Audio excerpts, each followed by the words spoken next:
Lord. Oh, your mercy never fails me. All my days I've been held in your hand. From the moment that I wake up until I lay my head, oh, I will sing of the goodness of God. And all my life you have been faithful. And all my life you have been so, so good. With every breath that I am able, oh, I will sing of the goodness of God. I love your voice. You have led me through the fire in darkest night. You are close like no other. I've known you as a father. I've known you as a friend. Oh, I have lived in the goodness of God. And all my life you have been faithful. And all my life you have been so, so good. With every breath that I am able, oh, I will sing of the goodness of God. Your goodness is running after me. Your goodness is running after me. When my life laid down, I surrender now. I give you everything. Your goodness is running after me. Your goodness is running after me. Your goodness is running after me. When my life laid down, I surrender now. I give you everything. Your goodness is running after me.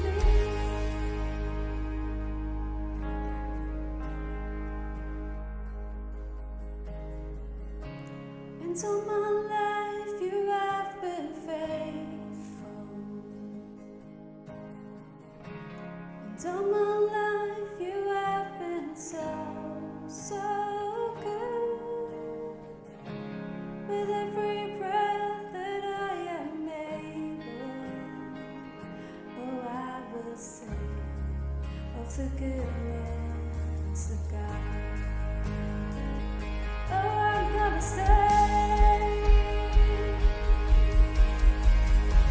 'cause all my life you have been faithful.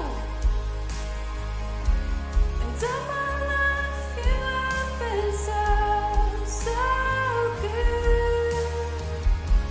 With every breath that I am able, oh, I will sing of the goodness of God. Oh, I'm gonna sing in the goodness of God.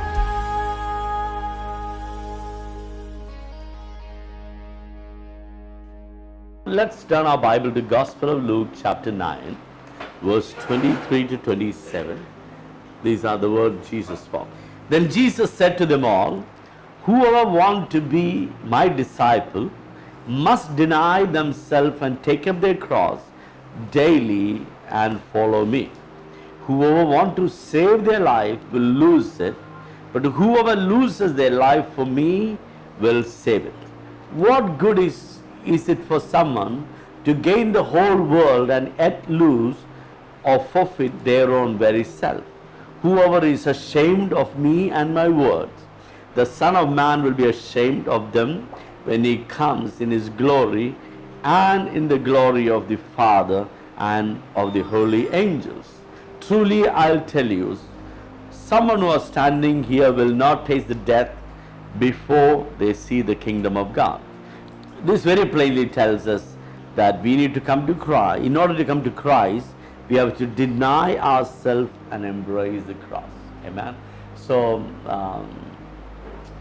this 2 weeks I've been studying the Bible, and one of the things that really challenged me is that it's easy for us to work hard for ourselves when we know there is a benefit we can get.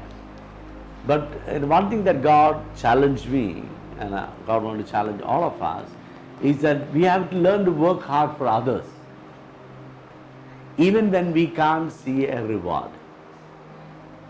It's easy for you to work hard, because a lot of people, when they work for others, they're like very mediocre, like don't come in time, don't come right time, waiting to run away. But when they take up working for themselves, you see that their whole attitude and ethic change. It's all about how to make more. That is not a godly nature. So when Jesus called people to follow him, and he said, whoever wanted to be my disciple, whoever, there is no partiality, he must deny himself. One of the things I was learning, and I got this word from Oswald Chambers' book, said we have to recklessly abandon ourselves. We have to learn to abandon what has a value only temporal, and we have to learn to embrace what is eternal. So God used your self-denial as a foundation of your growth and your ministry. Even I see in the non-Christian people, the people who are successful, they became successful because they were too good in denying their own comfort. So unless and until we learn to deny ourselves, we cannot build ourselves. That's the first quality Jesus asked from his disciples. You have to deny yourself. When we come to deny, you have to deny yourself mentally, because we can do a lot of things to make us feel happy. And we say, God. God has nothing to do with it. It's all about, you are feeding your own ego. Another line I read says that, don't be so focused on your personal holiness and personal achievement. Focus on obeying Jesus, obeying God. Maybe what you do to obey God can be a failure. Or maybe it takes away your money, takes away your prominence. Or maybe what you do to please God can be a failure on your personal level. Look at Jesus on the cross. He's a great example. As a human, he hangs suspended between heaven and earth as a failure. But Jesus' mind was not focused on temporal, earthly things. His mind was focused on heavenly thing that's eternal. So don't do things to feed your ego. Sometimes we have to deny ourselves physically. It involves hard work. It involves getting up and praying, or going and visiting somebody, even if you feel tired. You feel, no, I will not do. You have to deny yourself mentally, where you do things for others and not for your own satisfaction. You have to do things to deny yourself physically, where you feel tired and you don't feel to do it, but you're still doing it because you want to obey God. We have to learn to recklessly abandon ourselves. Not abandoning ourselves when it's convenient. Abandoning ourselves when it's inconvenient. Even spiritually we have to abandon ourselves. It's not about, Apostle Paul says, it's not about me, it's all about Christ. No longer I who live. It is Christ who lives in me. He said, no longer I'll do things to satisfy my flesh, I'll do everything to satisfy God. No longer I who live, Christ lives in me.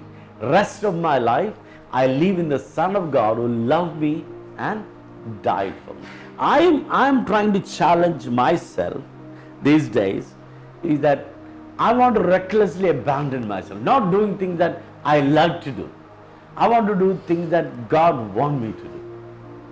Sometimes when you're doing things that God wants you to do is uncomfortable, painful, and it could be sometimes shameful. It brings so much of shame. Now, when you become a little popular, you will have a tremendous desire to compromise your faith. When you get financially a bit sound, and when you are known to people, these worldly people, they will always try to put a pressure on you to dilute your gospel.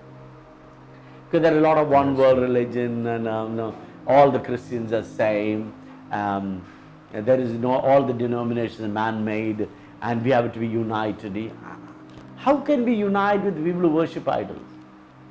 How can we unite with the people who blaspheme? How can we unite to pray for dead or praying to the dead? We can't deny. We can't unite with them. Absolutely not possible. But there will be a lot of pressure when you become little successful. Not too much, little. The people who really become successful, they never deny.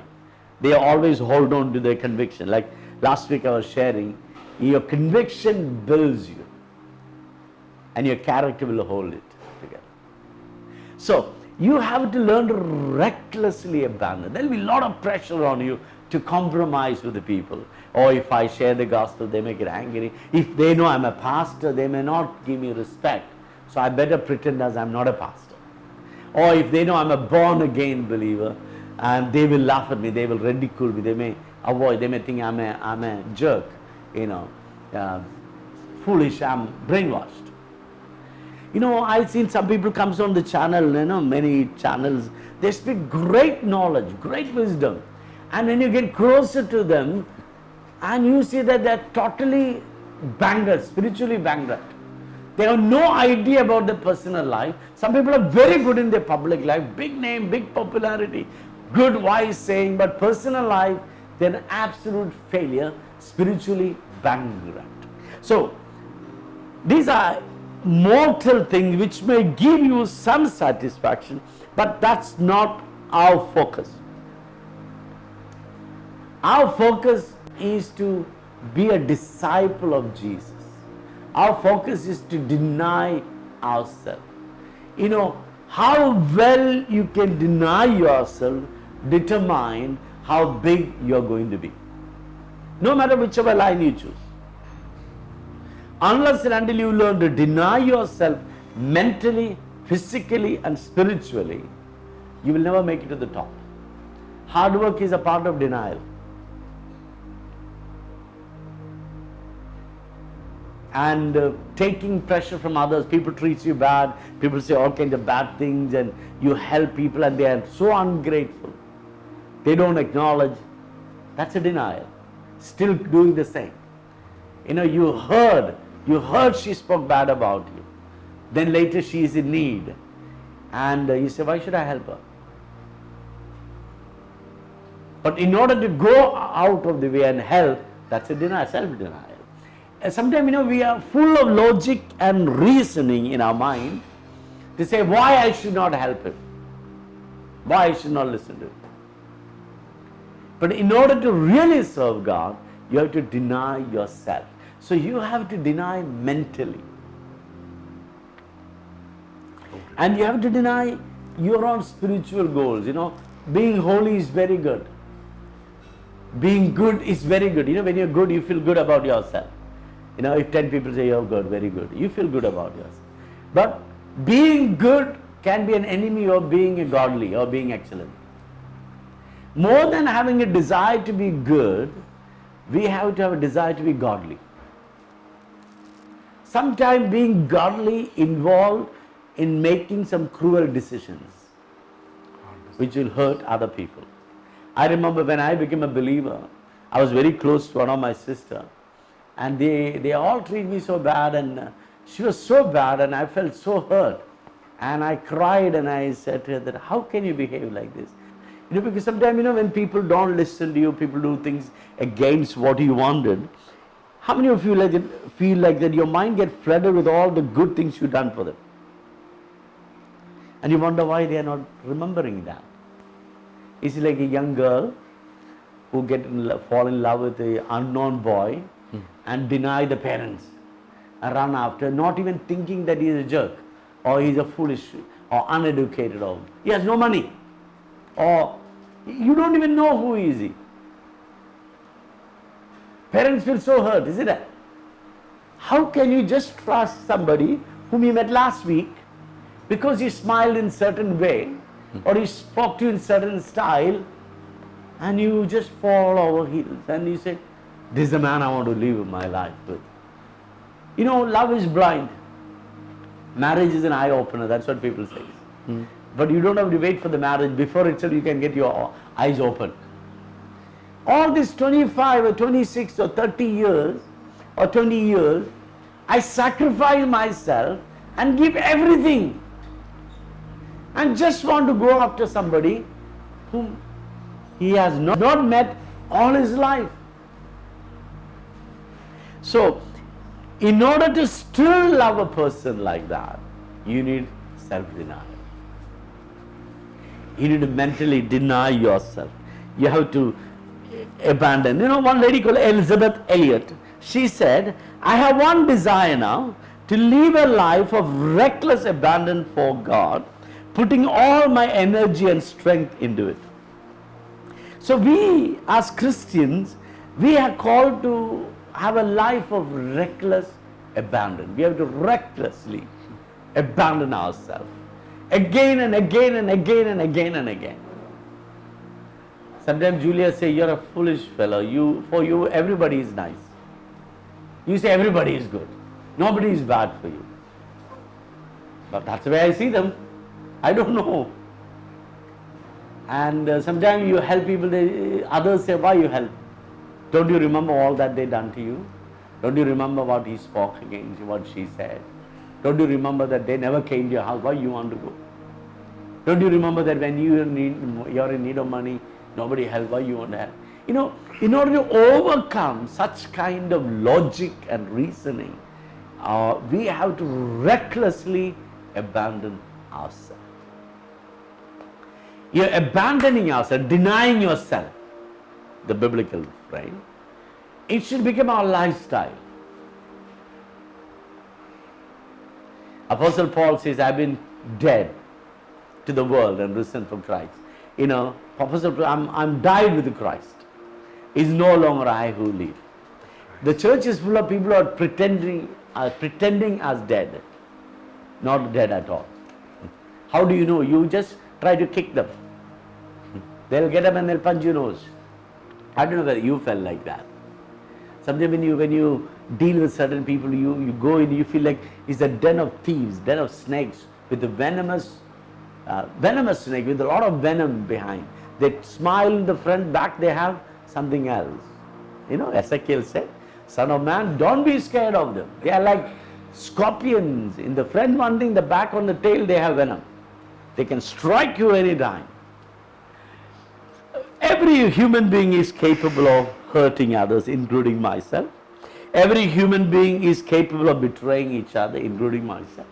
Every human being is capable and always wanted to be selfish, though they say, I don't want to be selfish. So, we as God's people, we have to develop a habit of recklessly abandoning ourselves. I thought I'll share this. If you read Ecclesiastes chapter 5, Solomon says more or less similar things. We have to abandon ourselves for God. Once you're crucified with Jesus, your hands and your legs should not be pulled out to use or do things that's unchristian. Our challenge is to remain dead when we are fully alive. The biggest problem I face, Jesus is killing us slowly, not at once. I prefer to die at once because there is no problem, headache. The problem is I'm alive and I have to die every day. Bible call it living sacrifice. It's like you've been put on the altar fully alive, no tied hands or legs, and they put fire under. You're very capable of running away. You still remain there and getting burned, getting pain. Everything in you say, get out. But you say, no, I'm a living sacrifice. I want to remain here because God is making me for a better purpose. Amen. God is killing me. Moses was killed. He had a desire to save the Jewish people the moment he realized they are my brothers. But he was chased out. He was baked in the wilderness for 40 years. Then God met him and said, Moses, now you are fit. Come. But when God said to Moses, you are fit, Moses said to God, I am not fit. 5 reasons Moses said why I cannot go. He said, I can't speak properly. They will not listen to me. What if they ask, who am I? Finally, God has to give leprosy in his hand and he said, you better go, otherwise the whole body is going to be leper. When Moses wandered, God chased him out because his ways were brutal, So we have to offer ourselves as a living sacrifice on the altar of God, getting burned and roasted every day so that we will be well prepared to do the work of God. When you look at the Apostle Paul's life, after he got born again, Bible says he spent 3 years in Arabia, in the desert, fasting, praying, studying, seeking God.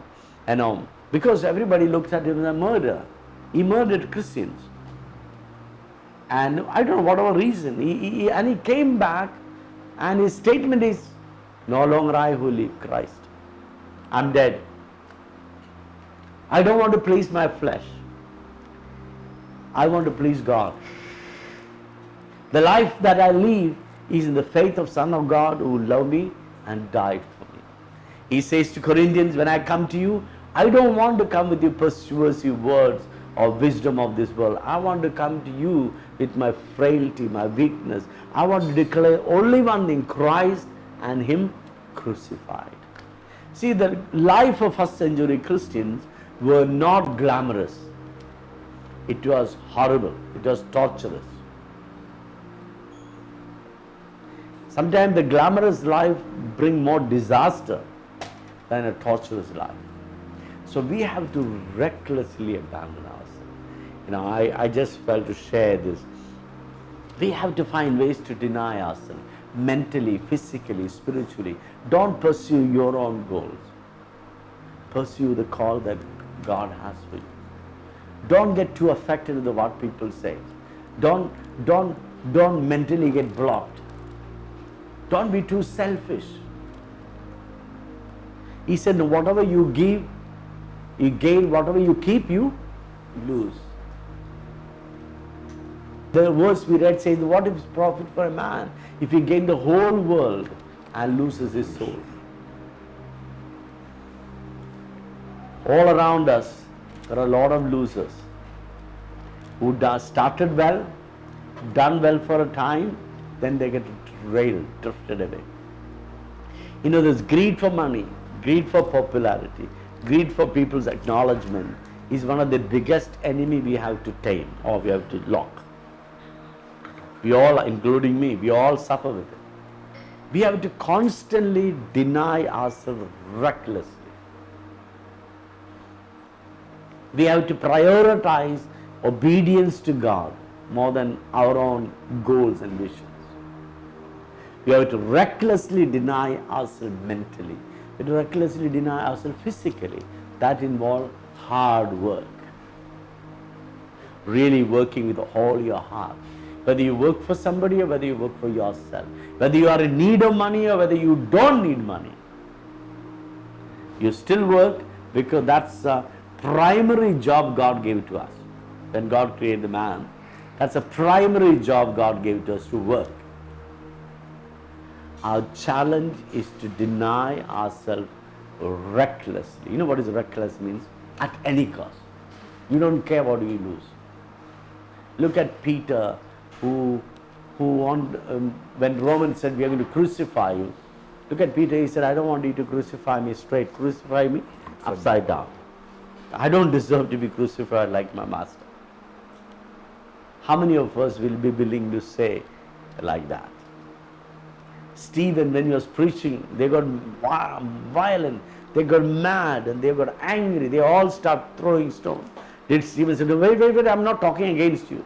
But Stephen stood there, continued, and he said, Lord, receive my. Bible says heaven opened. Jesus stood up to receive Stephen. So we have to learn to abandon ourselves on a regular basis in a daily life. Remember, this is not about what we can gather. It's not about how big we can become. It's not about how famous. It's not about how to make people to say good things about you. It's about dying to yourself. And it's all about recklessly abandoning. In spite of all the heights you climb, you still empty yourself. Even if the whole world looks at you and say, you're such a great guy. They are dangerous because they can fill you up. You still empty yourself. Recklessly abandoning or denying ourselves is the foundation of your ministry. The more effectively you can deny yourself, more bigger the presence of God in your life. Mentally, physically, spiritually.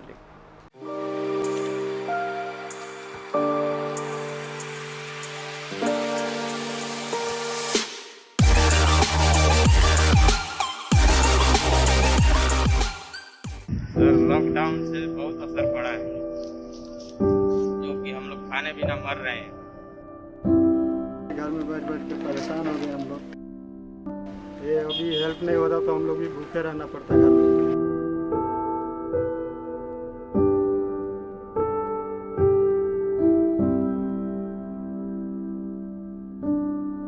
आपका संस्था हमको खाना देने के लिए help कर रहा है, तो बहुत अच्छा है। ठीक है, हम लोग को बहुत हेल्प हो रहा है। ठीक है, नहीं तो हम लोग आम आदमी, काम धंधा नहीं, घर में बैठा है, बेकार है।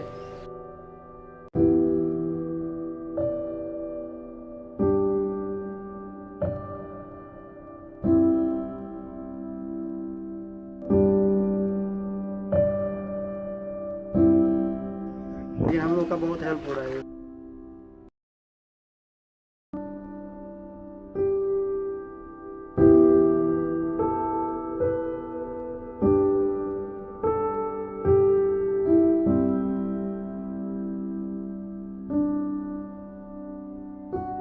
Al Shaddai has been helping them preparing the food.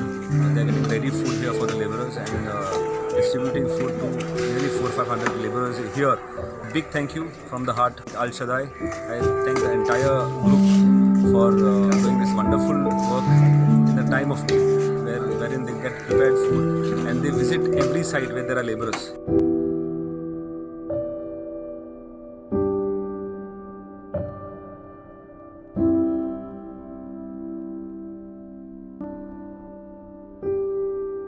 खाना अच्छा लग रहा है, खाना